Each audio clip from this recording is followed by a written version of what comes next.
3D shapes को discuss करने से पहले हम यहाँ पे एक बार बात कर लेते हैं 2D शेप्स की। तो 2D शेप्स क्या होती हैं? ऐसी शेप्स जिनमें हमारे पास ओनली 2 डायमेंशंस होती हैं। अब देखिए जो 2D शेप्स होती है ना, इनको प्लेन शेप्स और फ्लैट शेप्स भी कहते हैं। 2D शेप्स में ओनली वन फेस होता है। एग्जाम्पल्स देखते हैं इसके, तो इसके एग्जाम्पल्स हैं ट्राइंगल, स्क्वायर, रेक्टेंगल और सर्कल। तो जितनी भी यहाँ पे ये शेप्स हैं ये बनी है वन फेस से। 3D शेप्स को देखते हैं। तो 3D शेप्स क्या होती हैं? ऐसी शेप्स जिनमें हमारे पास 3 डायमेंशंस होती हैं। 3D शेप्स को सॉलिड शेप्स और स्पेस शेप्स भी कहा जाता है। तो जो 3D शेप्स है ना, ये एक फेस से ज्यादा से मिलकर बनी होती है, स्फेयर को छोड़ के। ये इसके एग्जांपल मैंने यहाँ पे लिए हैं: cube, cuboid, cylinder, cone, sphere, prism और पिरामिड। तो स्फेयर को छोड़ के जितनी भी यहाँ पे ये शेप्स हैं, ये एक से ज्यादा फेसेस से मिलकर बनी हुई होती हैं। स्फेयर में वन फेस होता है ओनली। तो इसको आगे हम एक मॉडल की हेल्प से समझेंगे। अब देखिए जो कोई भी यहाँ पे 3D शेप होगी ना, उसमें 3 चीजें होंगी हमारे पास: फेस, एज और वर्टेक्स। फेस क्या होंगे? फेस जो फ्लैट सरफेसेस और कर्व सरफेसेस होंगी उनको हम फेस कहेंगे। जैसे यहाँ पे अगर मैं फ्लैट की बात करूं तो ये एकदम कैसी है? फ्लैट सरफेस है, तो ये एक फेस हो गया। और इस अगर मैं पेन को देखता हूं तो इसमें ये जो सरफेस है ये कैसी है? कर्व्ड है, ठीक है। तो इसको भी हम क्या कहेंगे? फेस कहेंगे। तो फेस क्या होगा? फ्लैट और कर्व सरफेसेस को हम क्या कहेंगे? फेस कहेंगे। एज क्या होगा? जहां पे दो फेसेस मीट करेंगे। जैसे मैं इसको देखता हूं, यहाँ पे मेरे पास ये मैच बॉक्स है, तो यहाँ पे एक तो ये फेस और एक ये फेस दोनों मीट कर रहे हैं। कहां पे? यहां पे मीट कर रहे हैं, तो ये इसका एज हो गया। तो दो फेसेस जहां पे मीट करें वो होगा उसका एज। वर्टेक्स क्या होगा? तो वर्टेक्स जहां पे 3 और उससे ज्यादा एजेस मीट करें, तो ये यहां पे वर्टेक्स है, जो एक कोना होता है, ठीक है। तो कोना क्या है? जहां पे 3 और उससे ज्यादा एजेस मीट करें उसको वर्टेक्स कहेंगे। जैसे मैं यहां पे लूं तो ये एक कोना है, तो यहां पे एक तो ये एज है, एक ये एज और एक ये एज। कहां पे मीट कर रहे हैं? यहां पे मीट कर रहे हैं, तो इसलिए ये क्या हो गया? इसका वर्टेक्स हो गया। अब देखिए जब हम एज को देख रहे थे ना, तो ये यहाँ पे एक क्यूबॉइड है और ये यहाँ पे एक सिलेंडर है। तो क्यूबॉइड में जितने भी एज हैं वो सारे कैसे हैं? स्ट्रेट हैं। लेकिन जो ये सिलेंडर है इसमें एक तो ये वाला एज और एक ये वाला एज, ठीक है ना। ये जो एज है इसका, ये कैसा है? कर्व है। तो एक ये हो गया, एक ये हो गया, इसमें 2 कर्व एजेस हो गए। फेस इसमें कितने हो गए? एक तो ये हो गया फ्लैट फेस इसका, एक ये फ्लैट फेस और ये एक इसका कर्व फेस। तो इसमें 3 फेसेस हो गए। चलिए आगे देखते हैं। इसमें यहां पे मैंने लिया है क्यूब। तो क्यूब के जो फेसेस हैं वो होते हैं 6, एजेस होते हैं 12 और वर्टिसेस होते हैं 8। तो इसको हम एक मॉडल की हेल्प से समझते हैं। तो यहां पे मेरे पास क्यूब का एक मॉडल है, तो इसमें फेसेस किस तरह से 6 होंगे? तो हम क्या करेंगे? इसके जो फ्लैट सरफेसेस हैं उनको काउंट करेंगे। तो यहां पे देखिए 1, ये 2, ये 3 और ये एक 4। तो 4 तो ये हो गए, ये ऊपर का हिस्सा इसका 5वां और ये नीचे का हिस्सा 6ठा। तो इसमें टोटल 6 फेसेस हो गए। एजेस को देखते हैं, तो एजेस कितने होंगे इसमें? देखिए यहाँ पे 1 2 3 4, तो 4 ये हो गए, 4 ही यहाँ पे नीचे होंगे, ठीक है। 4 4 8 हो जाएंगे। तो इसके बाद 9, ये 10, ये 11 और ये 12, तो 12 एजेस हो गए इसमें। वर्टेक्स की बात करते हैं इसके कॉर्नर्स। तो कॉर्नर कितने हैं इसमें? यहाँ पे 1 2 3 4 और 4 ही होंगे नीचे, तो ये हो जाएंगे 8। अब देखिए जो क्यूब होता है ना, उसमें जो इसके फेसेस होते हैं वो होते हैं स्क्वायर। तो यहाँ पे आपको दिख रहा होगा कि ये एक स्क्वायर फेस है, ये भी स्क्वायर फेस है, ये भी स्क्वायर फेस है। तो जो 6 के 6 फेसेस होते हैं वो होते हैं स्क्वायर। और इसमें हर एक एज की जो लेंथ है वो होती है सेम। जब स्क्वायर है तो इसका मतलब क्या होगा कि हर साइड की लेंथ सेम होगी, तो इसलिए एजेस भी इसके क्या होंगे? सेम लेंथ के होंगे। बात करते हैं क्यूबॉइड की। तो क्यूबॉइड में हमारे पास 6 फेसेस होते हैं, एजेस होते हैं 12 और वर्टेक्स होते हैं 8। तो इसका यहाँ पे मैंने ये मॉडल लिया है। तो इसमें देखिए फेसेस 6 किस तरह से हो गए। तो फ्लैट सरफेसेस काउंट करेंगे, तो यहाँ पे देखिए 1, ये 2, ये 3 और ये 4, ठीक है। 4 तो ये हो गए, ऊपर वाला हिस्सा 5 और एक इसके नीचे जो हिस्सा है ये वाला, ये हो गया 6। तो 6 फेसेस हो गए इसमें। एजेस की बात करते हैं, तो यहाँ पे देखिए 1 2 3 4, तो 4 ऊपर है तो 4 ही नीचे होंगे, तो 4 4 8। इसके बाद 9, ये 10, ये 11 और ये 12, 12 एजेस हो गए। वर्टेक्स काउंट करते हैं इसके कॉर्नर्स। तो यहाँ पे 1 2 3 4, तो 4 ही नीचे होंगे इसमें, ठीक है ना। इधर की तरफ 5 6 7 8, तो इसमें 8 वर्टेक्स हो गए इसके। आप इसको ना कुछ अपने रूम की तरह भी ले सकते हो कि जो रूम है आपका एक क्यूबॉइड का एग्जांपल है, ठीक है। तो उसकी 4 जो दीवारें हैं तो 4 फेसेस का काम करेंगी, छत उसका 5वें फेस का काम करेगी और उसकी जो फर्श है वो छठे फेस का काम करेगी, ठीक है। स्फेयर की बात करते हैं। तो स्फेयर में हमारे पास फेस होता है 1, एजेस होते हैं 0 और वर्टेक्स होते हैं 0। तो मैं स्फेयर का मॉडल ले लेता हूं यहाँ पे। तो आप कहीं से भी देखिए इसमें आपको ओनली 1 फेस नजर आता है, ठीक है। तो फेसेस कितना हो जाएगा? 1 हो जाएगा और वो भी कर्व्ड। एजेस कितने होंगे इसमें? तो एजेस होंगे 0, क्योंकि एजेस हम कैसे निकालते हैं? जहां पे 2 फेसेस मीट करें। अब इसमें फेस ही अकेला है तो मीट क्या करेंगे फिर वो, तो इसलिए एज 0 होंगे। वर्टेक्स की बात करते हैं, तो वर्टेक्स भी 0 होगा, क्योंकि जो वर्टेक्स है वो कब बनता है? जब आपके 3 और उससे ज्यादा एजेस मीट करें। तो इसमें एजेस ही नहीं है तो वर्टेक्स क्या होगा? तो इसलिए वर्टेक्स होगा 0।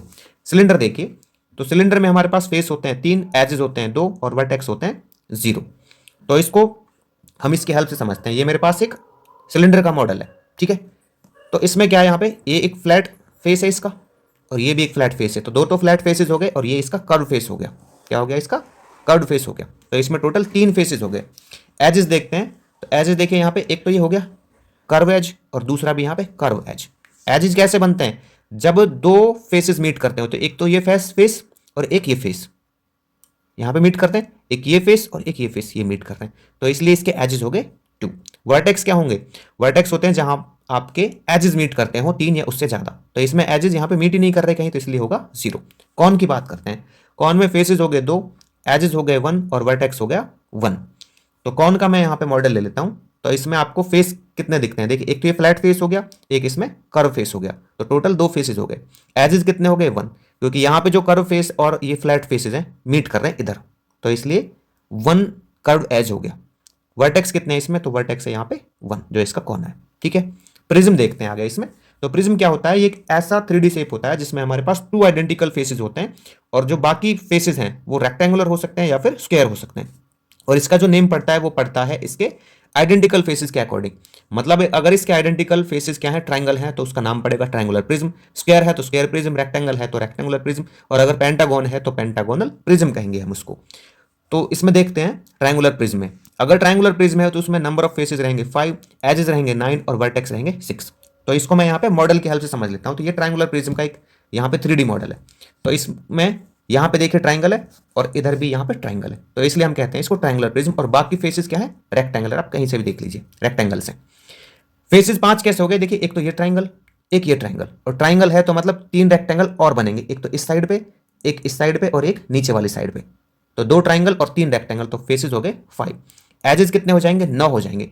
3 यहाँ पे, ठीक है, 1 2 3, और 3 ही बनेंगे यहाँ पे, 6 हो गए। और 3 ये रेक्टेंगल आ रहे हैं, 1 ये 2 और ये 3। तो एजेस हो गए इसके 3 3 6 और 3 9। वर्टेक्स कितने होंगे इसके कोने, तो 1 2 3 4 5 6, तो 6 इसमें वर्टेक्स हो गए।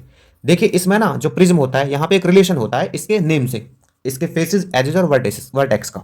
ये किस तरह से होता है, देखो ये होता है हमारा कि अगर ट्राइंगुलर प्रिज्म है, तो ट्राइंगुलर प्रिज्म का मतलब क्या है कि उसके जो आइडेंटिकल फेसेस है वो क्या है, ट्राइंगल है। तो इसका जो फेस है ना वो क्या होता है, इसमें 2 ऐड कर देते हैं, तो 3 + 2 5 हो जाएगा। इसके जो एजेस हैं उसमें 3 का मल्टीप्लाई हो जाएगा, ठीक है ना, इसके नेम के अकॉर्डिंग। तो 3 × 3 9, और इसके जो वर्टिसेस हैं उसमें 2 का मल्टीप्लाई हो जाएगा, 3 2 6। आप नहीं तो इसको देख लीजिए स्क्वायर प्रिज्म में। तो स्क्वायर प्रिज्म में क्या होगा, यहाँ पे देखो स्क्वायर प्रिज्म का मतलब है कि उसकी साइड्स होंगी 4, तो उसमें 2 ऐड कर देंगे। कितना ऐड करेंगे, 2। तो 4 + 2 क्या हो जाएगा आपका, 6 हो जाएगा। और एजेस कैसे निकालते हैं, उसको 3 से मल्टीप्लाई करते हैं, तो 4 3 = 12। और वर्टेक्स निकालते हैं उसको 2 से मल्टीप्लाई करके, 4 2 = 8। तो ये स्क्वायर प्रिज्म के फेसेस, एजेस और वर्टेसेस आ गए हैं। इसी तरह से रेक्टेंगुलर प्रिज्म के हम निकाल लेंगे। बात करते हैं आगे पिरामिड की। तो पिरामिड क्या होता है, पिरामिड ऐसा 3D शेप होता है जिसमें हमारा 1 फेस तो बेस में होता है, और अदर जो फेसेस होते हैं वो होते हैं ट्राइंगुलर, और वो मीट करते हैं एक कॉमन वर्टेक्स पे। इसका जो नेम पड़ता है वो इसके अकॉर्डिंग पड़ता है, फेस के अकॉर्डिंग जो बेस में होता है, ठीक है। जो नीचे फेस होगा उसके अकॉर्डिंग उसका नाम पड़ेगा। जैसे अगर नीचे हमारा बेस में फेस है ट्राइंगल, तो उसका नाम पड़ेगा ट्राइंगुलर पिरामिड। स्क्वायर है तो स्क्वायर पिरामिड, पेंटागन है तो पेंटागोनल पिरामिड, हेक्सागोन है तो हेक्सागोनल पिरामिड। अब देखिए यहाँ पे ट्राइंगुलर पिरामिड की बात करते हैं। तो ये ट्राइंगुलर पिरामिड जो है, इसमें फेसेस हो गए 4, एजेस हो गए 6 और वर्टेक्स हो गए 4। तो ये मेरे पास ट्राइंगुलर पिरामिड का एक मॉडल है, ठीक है। तो इसमें बेस में क्या है, ट्राइंगल है, और बाकी फेसेस क्या है, ये भी ट्राइंगुलर है, ठीक है। तो इसलिए इसको कहेंगे ट्राइंगुलर पिरामिड।